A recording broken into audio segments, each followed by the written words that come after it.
Tak, mladej, a teď největší hec. O cože ty nedojedeš do Šašaburgru a nazpátek nahatej. Bez trička? Totálně. To holky uvidějí moji nudli. Jo, takhle. V tom případě tě prohlašuju za největšího sraba na světě. Každý ráno tě budu budit. Stávej ty, srabe. A na tvý svatbě budu zpívat. Bárka se srab, Bárka se srab. Cože?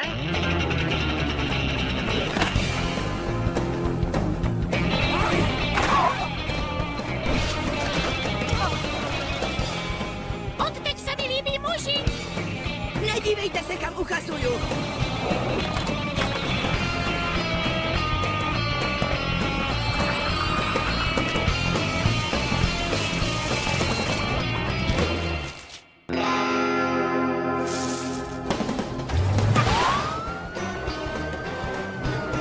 Jménem americké prudérie stůj.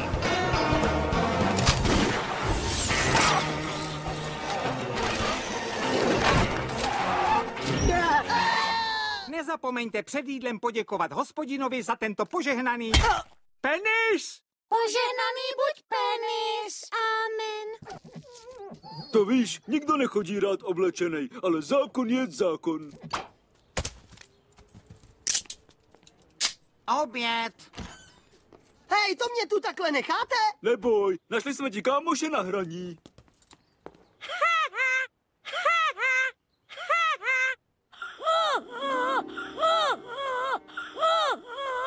Nelzne, kde se celý den couráš?